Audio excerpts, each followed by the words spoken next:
Swansea wrestling fans.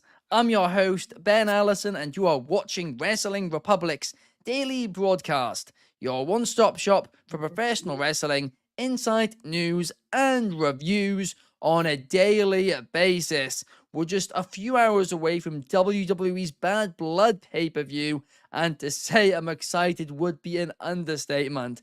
But before that, we need to talk about last night's edition of Friday Night SmackDown because, well, it was certainly stacked in its own right. It was just an absolute crazy 2 hours of action, a lot of it not very related to Bad Blood, but it was very entertaining to say the very, very least. We're going to get into all of that, but before we do, let's get into the panel. Firstly, we've got the head of Opinion Ship Wrestling Republic, Anthony Ricciardi. How are you, Anthony? Doing all right. I probably aggravated a lot of people with the Chelsea Green opinion piece. But today, not only is Bad Blood, but for me, starts Red October as the Phillies play the hated Mets at 4 o'clock today. So I'm doing a daily, hitting up the Phillies, and then Bad Blood. So it's kind of an eventful day, and I'm looking forward to talk about probably one of the most stacked SmackDowns leading into a pay-per-view that I can recall. Absolutely zero doubt about that. And hopefully your sports team gets it done today. Mine, Arsenal, in the Premier League today did get the win. We beat Southampton. Another win. King Kai Harvard scores again. What did they say? They said 60 million was down the drain. Well, it certainly was not. But also joining us today, we have Ignacio. How are you, Ignacio? Pretty good. Hanging out here with Stitch. She's somewhere. Oh, she's looking outside the window now. She'll be crawling over here this way in a few minutes. But getting ready for Bad Blood tonight. And SmackDown was quote unquote stacked, but I didn't think it was a very enjoyable show, and we'll get into that in just a few minutes. So Wow. Controversial coming straight out of the show. I love to see it. But before we do get into that, let's just jump straight into it, shall we? Let's just jump straight into Chelsea Green versus Michin. Last night, Chelsea Green turned a dumpster fire into a gold mine. Seriously, right? This stipulation, the dumpster match, it's so stupid. But it was so good last night. Chelsea Green puts her all into these types of things, and she somehow turns a really stupid stipulation into a really, really great match. Michin deserves credit as well, as he was fantastic in it. But Chelsea Green, I genuinely think, is a genius in professional wrestling, right?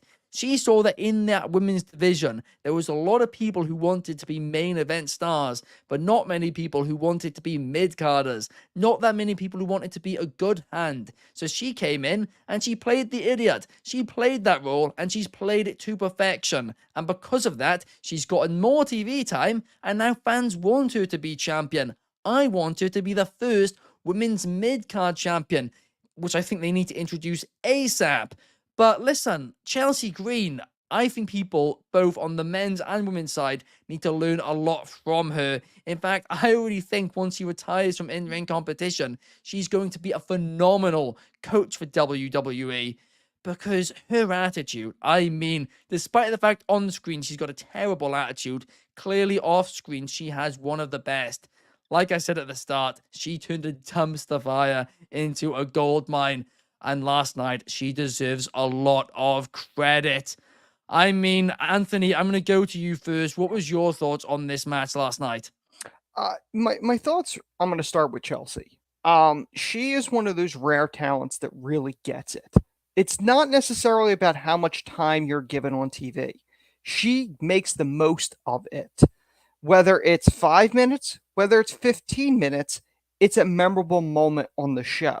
She's all about creating the moments and making the most of the opportunity she's given. A lot of talents don't get that. She gets it. Everything from the look, which was completely, it's ridiculous. It's garbage. The trash bag dress thing and with the duct tape on it, that's all logical because it's goofy. It's over the top. That's the character. The dumpster match itself, there's only been 4 of them in WWE history, 6 all time as far as according to Cage Match in wrestling. To me, my favorite one is the first one, which was the New Age Outlaws against Chainsaw Charlie and Cactus Jack from WrestleMania 14. And if you haven't seen that, I recommend it. It's an enjoyable match. It's one of those matches that you could make the most of it. It's out there, and they did. They both tore the house down, and that was an opportunity for both of them to make the most of it, and they did. Just the finish was perfect because you weren't expecting a power bomb through a table to end the match. Chelsea sold it. She sold the trash on her, and then they played it up backstage in vignettes with all this. Michin deserves this. She deserves an opportunity to kind of get pushed, whether it's for the eventual women's title or if they do the secondary title, whatever they decide to do. Chelsea, same thing. I've said this before and I will say it again. The 2 best people that Triple H brought back when he brought people back when he got control was Nia Jax and Chelsea Green. And she shows it every time she's given an opportunity to be on that camera. Absolutely, Anthony. I couldn't agree with you more. In fact, I think Nia Jax also showed that last night as well. 2 great rehires by Triple H. And yeah, I can't believe with the mentality she has, she was let go the first time. Perhaps that helped her mentality. Perhaps that made her realize certain things. I don't know, but like you said, right now, she has just been absolutely terrific, and she makes the most out of every single opportunity she gets. And you look at all the top stars in the history of WWE, especially across the last decade or two. What do they all have in common? They all make the most out of what they are given. They all make their own chances. And Chelsea Green is a perfect example. But Ignacio, you said there were certain things on last night's show that you weren't a fan of, but were you a fan of this match? Not really. I mean, I don't like things like this. I think they're silly. And the dumpster match in itself, yes, it is kind of a dumb concept. I mean, the only good one is, Anthony mentioned is the inch mentioned it before. It is the first one because of the kind of brutality in the match, because it involves Mick Foley and Terry Funk, and the Outlaws were making names for themselves at the time. So that's what made it good. But this was just, there were some spots here and there that were good. But to me, being partly a wrestling realist, I guess, or whatever, the more real, the better. These types of matches, they're just silly. But I'll say this, that anybody who's been paying attention to the shows over the years knows that I'm not really a Michin fan. She really hasn't really done much for me. But I'll say this, that she works really hard at whatever they give her. I mean, she does put 100% into whatever they give her, a match or a promo or whatever. And I do respect that. And I saw it last night. And the same thing for Chelsea Green. I mean, anything they've given her, she's just knocked it out of the park. And I think what did it for me for this match, because I just thought the whole thing was just dumb, was the finish. How you mentioned, I mean, it a heck of a finish. And the people have said in the past the match can be silly or lame or slow or too technical or whatever. But if you got a good finish, that can make up for the rest of the match. And I think that's what did it for me for this match. Was the finish was really good. The powerbomb spot, the table spot. If you're gonna do a table spot, especially at the beginning of or close to the beginning of the show, it better be a good one. And it was really good. The way they shot it was good. The way Chelsea took the bump was good. I would have liked to have seen them do something different as far as the way she sold it. But when she came out of the trash can and she's just like submerged in gunk and film and everything, that was good. And I'm going to talk a little bit more about Chelsea later on when we talk about Tiffy, but I'll get into more of that later on. But for me, the finish was A+, but the match in general is just it's silly. And I think what they're trying to do is they're trying to make Michin more credible. to maybe set her up to take on Nia Jax or something of that nature. But I mean, it was okay. But the finish was really, really good. Yeah, no doubt about that. I mean, Chelsea Green has had 2 table spots this year, and both of them have just been extremely well taken. To your point, Anthony, before, Yeah. she makes the most of what she has, but there are a couple of comments I want to quickly acknowledge here. Arav is saying Chelsea is overrated, to be honest with you, no doubt. Hopefully you're talking about the football team, because if you're talking about Chelsea Green, which I think you are here, no way. No way. I respect your opinion. I just strongly disagree with it and think you're wrong, but I respect your right to have the opinion. I do want to talk about the one spot in that match, the spot with the trash can. Like, I don't know how you safely take that. Like the trash can getting crunched. I don't know how you safely take that move. I just there's too much room for error that could end badly. I don't know how you do that. Yeah, I have no idea. I mean, there was multiple spots in it where you look at it and I was like, that's dangerous, but they did it great. Yeah. And I think this comes back to your point, Arav, where Chelsea Green, she does the little things right. She's entertaining on screen. She makes the most out of those opportunities, like you said, Anthony. And yeah, I don't agree with the fact that you think she's overrated. In fact, maybe you think she's overrated because she's being such a good heel that you dislike her. Or she's being so annoying that you dislike her, in which case she's doing her That's job. the gimmick. Yeah, let's hope that's the reason why, because yeah, I mean, even Nick Aldis, and I do want to shout this out actually too. After the match, right, she was walking backstage and they just had everybody like talking about how badly she stunk. Pretty deadly. My boys, the Yes Boys, you guys know I'm fanboys of them. They only had 10 seconds on last night's SmackDown, but they were brilliant in it too, and then Nick Aldis as well. But by the way, side note, speaking of that, I love the way Waller called out Chelsea's name, just like the ring announcer did when and theory, like in all seriousness, who has him carrying a chocolate cake in that pan? Like it doesn't even fit. Like it was just so random. But it worked. I do love the little nod to after she left Aldis, Carmelo had that brief moment of going, like, what's that smell? And she was long gone. Like it's those little things. Like it's smart. It works. Absolutely. No, it was just all of it was just done so well from everybody involved. And Arav says, yeah, maybe I do get a bit annoyed by it sometimes. Yeah, exactly. Kobe is saying, I think it was more if the general consensus is if she's so good and can understand the business, she can't really be underrated.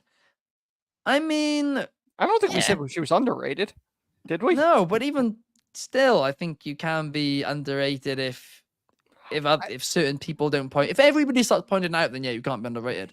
But I don't know if everybody is until maybe last night. Maybe now she is properly rated. But before then, I do think that that's something to debate. But now let's move on to the next topic, shall we? Let's talk a little bit about the Phenomenal One, because in case you guys don't know this, and I love bringing this story up, I started Wrestling Republic as an AJ Styles essentially a fan page, right? It wasn't a fan page in the way a lot of these cringe fan pages are, but it was like talking about like my favorite AJ Styles matches from his career and stuff like that in 2016. And yeah, I've always been a huge fan of AJ Styles. And last night he came back after a few month absence. And while he was gone, I expected him to show up in TNA. He did show up in Noah, but I expected him to have a run in TNA too. He didn't. That was kind of gutting. But hey, he took a few months off. We don't know why. Hopefully he's okay. But he's back. He comes out. He opens the show. Everything's all happy. Carmelo Hayes interrupts him. And I'm like, take my money. Melo, Styles, who wouldn't want to see that? That will be a great match. Then the match happens. And very, very early on, AJ Styles gets injured.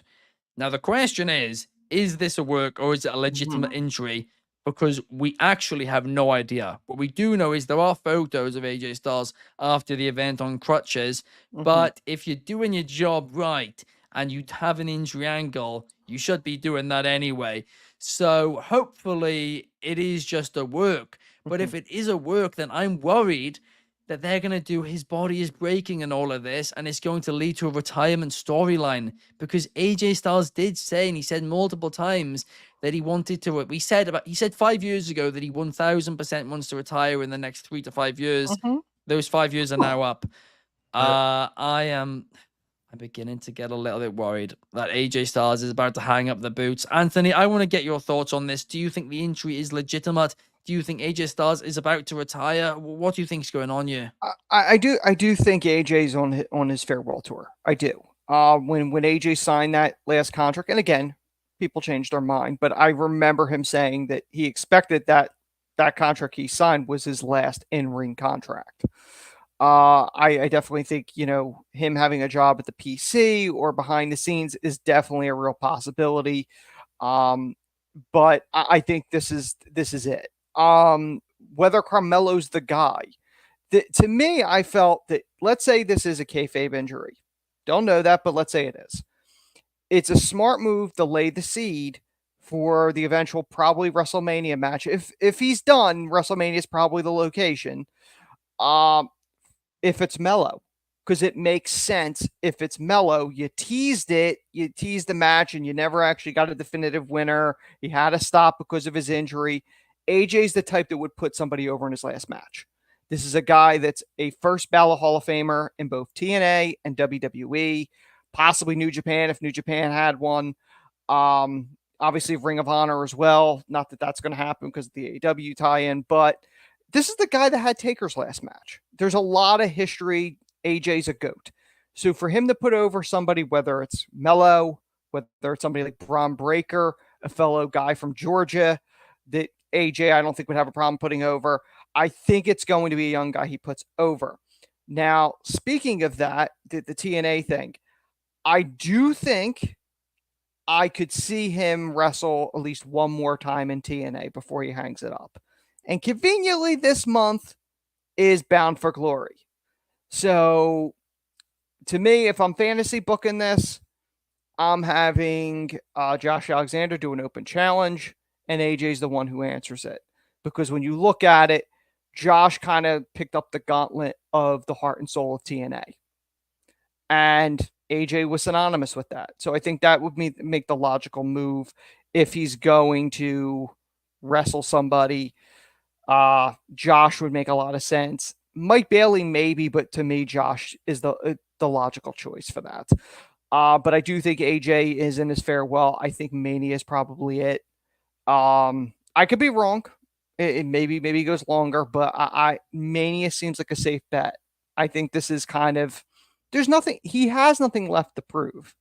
At this point, like he doesn't need another world title reign. He really doesn't. It'd just be padding the Hall of Fame resume at this point. Doesn't add anything to anything.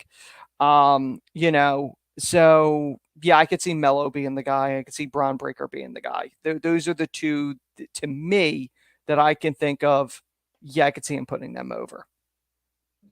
Wow. I mean, I'd love that. I'd absolutely love Josh Alexander versus AJ Styles in TNA. I don't think it's going to happen, but I really hope you're right and it does, because that would be terrific. But I'm going to actually say no, because I was thinking about this while you were talking, Anthony, and you were running through, all his career and all that. Yeah. I'm going to say perhaps the most controversial thing I've ever said. I think if AJ Styles retires at this WrestleMania, I am going to be sadder during his final match than I will be at John Cena's final match. I really do, because the connection I've had with his career. I mean, it makes me sad just thinking about. It really, in a lot of ways, at least from my perspective, it's Shawn Michaels, and then it's AJ Styles. Like when you talk about GOATs in that ring, to me, I think that's where I always go. It's Shawn, and AJ was kind of the Shawn Michaels of this era, this generation. From that point. Maybe you're talking about Ospreay or Seth after him, but like, AJ is one of those talents that, if you were fortunate enough to see him from the beginning till now, it's very hard to go, I'm not a fan of that guy. I don't know how you watch an AJ match and go, I think he's overrated. You can't. Like, I'm just saying, like, that's not somebody you could really say. This is a guy that progressed. You know, he started out as the high flying guy, but then he got the psychology end of it. That's what Sean did. The greats know how to adapt. Like, AJ is in his, mid 40s, late 40s at this point. Yeah, late now. Yeah. You know, but when you see him in the ring, you're not going, oh, that's an old man. You're not saying that because he knows how to work it. He knows what he can do and what he could do well, and he does it. And you don't feel like you're shortchanged. It's not like, he used to be great. He's still great no matter when he's in the ring. But you want him to retire before it gets to the point where we're going, like, come on. You like to just end it. Like Jericho is a perfect example. Jericho's gone too far. AJ, I think, will end on a high note. That would be my guess. I hope you're right. And AJ, I don't think he's never been like a big party guy. You know, he doesn't drink. Nope. You know, he keeps healthy. He's always in shape. So that's why he's also been able to last as long as he has also. Yeah, 100%. I mean, Arav wants AJ to retire in TNA. I mean, I think WrestleMania, like Anthony said, 1000% one more match in TNA. Here's the funny part. He's wrestled in WWE longer than he did TNA. Which is nuts. To point that out. He's been in WWE longer. I saw that start a while ago and I was like, what? But we got a couple of other comments. Kobe saying that it was the low point of last night's show. I mean, we don't know if it's legit or not. We really have no idea. I mean, fair play if it is a storyline and he went on crutches after the show. That is brilliant. And it is something which AJ would do as well. It's very old school. Yeah, it is. Arav says, unpopular opinion, but AJ Styles is on the level of Shawn Michaels. You can make that argument. That's not unpopular. You can make that argument. No that one's fine. You're good on that one. But something which I don't think is an unpopular opinion is how great Progress Wrestling is, because we are going to talk about them really quickly, because today they had a show of Defy Wrestling and they had a show of Pro Wrestling Noah. It was a super show and it really, really was great. It was an absolute banger of an event.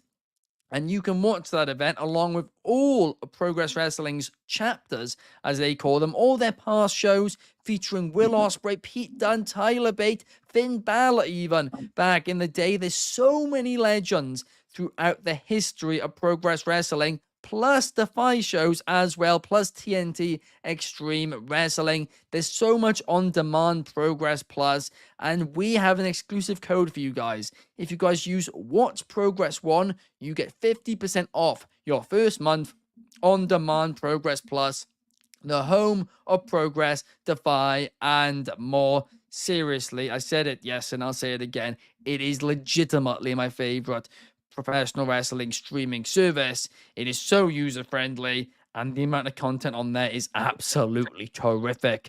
But now let's move on to the next topic, shall we? Let's move on to talk a little bit about Tiffy time.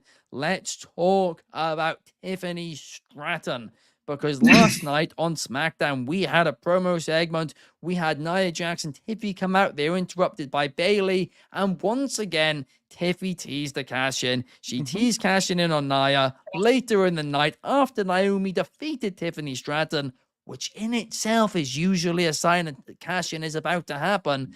Nia Jax once again said to Tiffany, hey, I hope you're not cashing in on me. Cash in on Liv Morgan or Rhea Ripley instead. I did not think she'd cash in this early. I truly, truly did not. But the fact that they've been pushing it so heavily the last few weeks makes me think there is a chance. But if she does, will it be successful? Ignacio, I want to get your thoughts on this topic. Well, I don't think, look, I don't like the way Tiffany's been booked at all. I don't think she should have the briefcase. Let me tell you why. Because I think it was kind of, I don't want to say, I can't think of anything better than just say giving her the briefcase was just kind of a knee-jerk reaction. because she came from NXT with a lot of fanfare and popularity. She definitely had a section of the fans from NXT that followed her, and that kind of migrated into, she got this big pop and big following behind her. And then maybe it kind of died down a little bit, and I thought she was going to win Queen of the Ring, and I kind of would have been all for that. And then she did Nia, which Nia's been doing a great job. And then they decided to give her Money in the Bank, but then they put her as Nia's lackey, and looks like they're trying to make her a sympathetic babyface. And I think that's the wrong way to go. I think she's a natural heel. I think her booking just hasn't been good. I don't see her as Nia's lackey. I think she should be the confident diva that she was in NXT. And I just think she's been miscast. Like, I think her and Chelsea, this is what I was going to get at. I think her and Chelsea they needed to switch roles. They should be the other way around. Like, I think Chelsea has built enough equity where you can build the division off of her, and she's done great character work, and she's good in the ring, and she's proven that she's somebody that can lead that division and potentially like main event WrestleMania with Charlotte Flair or Becky Lynch or Rhea Ripley or whatever. And I don't think that Tiffany's ready for that spot yet. And I think she should be in programs with like Michin or other mid-card talent to try to get her character over and try to get better on the mic and try to develop herself before she gets to that main event spot. Like you mentioned earlier, they're throwing in they've been hearing for a long time that eventually they're going to throw in this mid-card championship title, where it's the women's US title or women's intercontinental title. I don't know what they're going to do or what they plan on doing, but if they have so much faith in her, then why don't you just make your first champion Tiffany Stratton and have her lead that division and make something of it? She's a new star. She's new talent. She's new blood. Have her do that, but she's not ready for that top spot yet. And they've been just making her look weak, and they've been kind of burying her a little bit. She lost last night to Naomi, and I think the person who has the briefcase should be like a legitimate threat to the title and not win the title because she's just lucky enough to have the briefcase. You get what I'm saying? And I think that, I just don't think she's ready for that spot. And I think Chelsea Green is or has been. So I think their roles should be kind of switched. And that was what I was trying to get earlier when I wanted to talk about Chelsea, is that Chelsea's somebody you can use to build the division off of and potentially have a big main event in WrestleMania. And Tiffany's just not ready for that spot yet. And, I think cashing in the briefcase tonight or with somewhere within the near future would be detrimental to her, because she hasn't posed herself as a legitimate threat to a championship or to worthy champion that can carry that title for a period of time, or main event WrestleMania. Yeah. No, I do get what you're saying, to be fair. I am liking, in fact, I'm really liking the partnership between Tiffany and Nia Jax. And I actually do think that's helped Tiffany get a lot more over because of the partnership too, and the acting, the level of acting she's been able to show throughout it, and the depth to her character she's been able to show. But the one thing I massively, massively agree with you on is it should have been Chelsea Green who won Money in the Bank. It should have been, because the biggest reason is exactly what Geordie said on the show yesterday. Chelsea Green being the first failed women's cash-in, could there still not been a failed one? That would be perfect. It would make perfect sense for her character and would be entertaining. Yeah, I think part of the reason why the Tiffany-Nia chemistry works is because that's based on real life. They're very close, which is kind of, Nia talked about, they were on the tour bus or something, and, she took Tiffany under her wing. So I think a lot of that stems from there. Her being nervous around Nia, because again, remember, her brand champion is Nia Jax, which in any normal circumstances, she could easily crush Tiffany. Now, granted, she's missed Money in the Bank. She could cash in on Liv if she wanted to. There's no barriers for that. But if we're staying on SmackDown, I do love the nerves where last night, and I don't know if this was intentional or just a happy accident, but I loved when she lost her cool and she goes, I don't need this briefcase to beat Nia. And then she got mad, and then she called Bayley by her real name, Pam. Now, I don't know if that was intentional or a slip, but it's even funnier for people that know that her real name is Pam, thinking, wait, did she do that, out of her nerves, or was that just an accident? You were never probably ever going to really know unless she reveals it, but it kind of works. And I think it adds another layer to it, going, she was so nervous she forgot where she was. I didn't like that. I didn't like that because to me that seemed real AEW. Like, I don't know. No, Wow. no, listen, like, here's the thing. Like, if it was her nerves, like, she was so scared she forgot she was in the scene, or it was just an accident. I mean, I think it was an accident. If you remember back in the day, and I think I remember when Ignacio remember this. Shamrock was feuding with like the Undertaker, and he called him Mark on air, which is the only person that's ever called him Mark on air. Which I'm sure he got a lot of heat in the back, considering how protective Taker was with the gimmick, and didn't like being. I think that's the first and only time he's ever been called Mark on air. So it's kind of wild, but that's what it reminded me of when she dropped Pam, and I was like, Oh, she did. I don't know if that was intentional or not, but it worked. DCX Warlord is saying that it was a similar moment to when Jey Uso said, I don't give a damn what the tribal chief says. And then it was just, you are right. That is a great call. Arav says Tiffany should not turn on Nia now. And Kobe is saying, I would agree with Ignacio that they did not spend enough time on having Nia and Tiffany as a power duo. I agree with that part too, because it has felt very, very rushed. That's which is what I said at the start too. It does seem a little bit too soon. Chris Leclerc believes that Tiffany Stratton was nervous. I personally do think that's what it was. I don't think this was written. But now let's move on to something which was just amazing. It was an absolute terrific end to the show. It was the three-way ladder match. We had DIY, we had the Street Profits, and we had GOD, now just known as the Bloodline.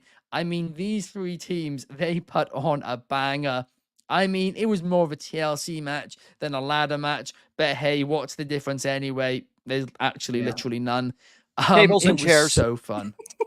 That's the only difference. Tables and chairs. It's the only difference is I know there is no difference. Well, that's what always makes me laugh when they make the distinction, as if someone pulls out a chair or a table in just a regular ladder match, it'll be a disqualification. It's always ridiculous when they do that. Do you know, I made a meme last night about it, right? And I made the meme before they pulled out the chairs. I was like, there's no difference between them. And they pulled out chairs too. I was like, this is literally a match of tables, ladders, and chairs. But by the way, just like those images online that, like, everyone's able to make, the one I shared with you, Ben, which was, I don't know why anybody made the connection when somebody edited the footage of when they were rolling out the dumpster and put the caption underneath, Jericho returns to WWE after 6 years. So it's just, and I saw one this morning, somebody added the cryon to it. So it said Chris Jericho as the dumpster was going by. That is absolutely gold. Yeah, I saw that on X as well. Pure gold, DCX Warlord says. Also, interesting, before we talk about this, D6 Warlord says Undertaker called AJ by his real name in the pandemic too. I mean, to be fair, Alan Jones, AJ. I mean, Alan Jones is AJ's the same. Yeah, that's what the AJ stands for. Yeah. Arav says ladders matches are the best. It brings full entertainment. I agree, but Ignacio, do you? What was your thoughts on the SmackDown main event? I do not. Anybody who knows the show knows that I don't like ladder matches. I don't like when they play capture the flag, because that's basically what they do. none of these teams, the GOD, they're the champions, and they've done okay carrying the titles as a part of the bloodline and the story. But it's like DIY, or they're not. They were champions in early August and they lost them, and then it's just like been, they're not the team that they were in NXT 4 or 5 years ago. The Street Profits aren't the team that they were. They tried to hurt the version of the Hurt Business or whatever they would call during with Bobby Lashley for the past year or so, and it just didn't catch fire. They weren't booked right. They're a great tag team, but they weren't on fire. This wasn't the Dudleys, Edge and Christian, and the Hardys. You know what I mean? It was just 3 tag teams, and let's have a ladder match for a ladder match sake. Let's have them for the titles. And these 3 teams have been feuding for, I don't know, the past couple of weeks or so. So let's throw them together and let's try to put on a big show before the pay-per-view. Because this wasn't a go-home show, because we didn't have Cody and we didn't have Roman and we didn't have no confrontation with Solo. It was just a standalone SmackDown instead of, trying to sell the pay-per-view. And some would say, well, the pay-per-view didn't need any selling, but I mean, it would have been nice to see Cody, Roman on the show. And I don't know. I thought this show was just kind of lackluster. I just thought it was kind of there, and they tried to use the gimmicks, the dumpsters and the ladders and all this stuff to try to brighten it up and have some excitement. I thought it was just I would like to have seen more story. It was all right for what it was. I guess it was okay. I'm not a big fan of ladder matches. I would like to have seen the Bloodline storyline more progressed, because that's what's been carrying the SmackDown for the past 4 or 5 years or whatever. It was okay. Fair enough. I mean, DCX Warlord says, go watch a TNA King of the Mountain match and tell us you still hate ladder matches. You seen that one? Yeah.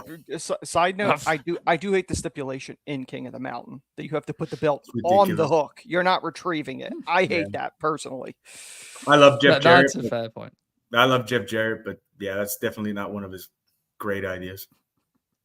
But the one I disagree with a lot of what you said Ignacio, but the one thing which I do agree on is, at the end of the day, it is a go-home show. The aim of a go-home show, and I say this about AEW, which I've got to be fair and say it about WWE, despite the fact it was a great episode. The objective of a go-home show is to sell, well, traditionally to sell tickets and pay-per-views, but to now, sell Peacock subscriptions, whatever it is. Get people to tune into your show, especially when it's as big of a one as Bad Blood.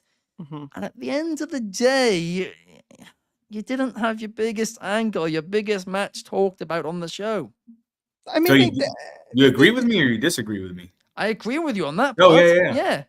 I loved the ladder match, but I agree with you that there should have been something to do with Cody and Roman. But Anthony, what did you think about the entire thing? I mean, they did show the promos and stuff like that. Granted, I do agree that doing a ladder match just to do a ladder match, I don't care for that type of stuff. I think the story, the angle that they're involved in should dictate when it's needed, and this is a side note, this is why I hate it when they did Hell in a Cell pay-per-views, because you're doing a gimmick match just because it's that month and not because the story dictates it. Punk and Drew dictated the need for the Hell in a Cell match, which is why it makes sense. The ladder match itself, it was wild, it was chaotic.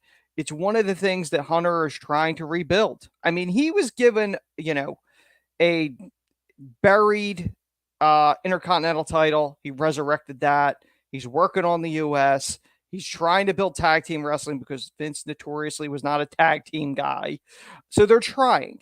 The one thing I do have to say is I am very surprised that they did not have Cody or Roman interfere to cost the Bloodline the tag titles. I thought, okay, this is a move you do. You can give the belts to the Street Profits. You can give it to DIY, and you can kind of have them go off and push the tag team division. Obviously, not to get into dirt sheets, but there's a rumored established team that may be coming in, which could further boost the tag division, especially on SmackDown, if that's where they end up. But the other thing is, nothing will beat the pure shock that I had that Tonga Loa did not screw up getting the belts. I thought there's no way he's not going to fall off this ladder and screw this up. And somehow he did it. Now, my question is, if he would have screwed it up, who would have been fired? Would it have been him or the person that went, no, it's fine, he can get the ladder? I mean, you saw Tama hold the ladder, but I mean, you were holding your breath going, this is where this guy's going to fall off this ladder and screw this whole thing up. You really were expecting that. So that is probably the most impressive thing I've seen that man do since they signed him. I completely agree, Anthony. When I was watching it, I mean, it's such a small platform on that ladder too. I've not seen it in so long when somebody stands on the top of it, and I was like, "Oh my god, no!" You were almost waiting for him to fall off, and somehow both tag titles, one would have ended up in a Street Profits lap, and another one would have ended up in DIYs, and the company would be like, "Oh, for the love of God, what do we do now?" Like, you were waiting for that to happen. It was, it was nerve-wracking. I can guarantee if he still had the eye patch, there's no way he would have stayed on that ladder. There's no way he would have made it. He would have fallen off. The infamous Tonga Loa, he's back in form. Give him all the titles. All the titles on top of all the ladders. Listen, the fact that Mr. Botch didn't botch it, congratulations, man. You pulled it off. And I am thoroughly impressed. Caden is saying, imagine if that would have been the spot. And Arab is saying Tonga Loa climbing the ladder and taking belts successfully is top 10 moment of this year. Yeah, it has to be.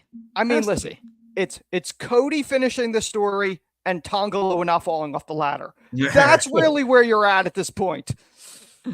Mr. Botch is Sin Cara. I mean, he used to be. But there's a new king to that, and it's Tonga Loa. Yeah, maybe let's have a Botchamania match between the two. Let's do it, guys. But that does bring us to the end of the show. It's been a fun one, and in just 2 hours' time, it should hopefully be a fun pay-per-view for WWE. Quick reminder about that. It's just earlier start time compared to usual. Bad Blood is in 2 hours and 17 minutes from right now, and it will certainly be a good show, or at least I hope it will be. But we will be back the same time, the same place tomorrow to give you our thoughts on what will hopefully be a great premium live event. Thank you to Ignacio. Thank you to Anthony for joining me here today. We will see you guys tomorrow, and thank you to everyone in the comments.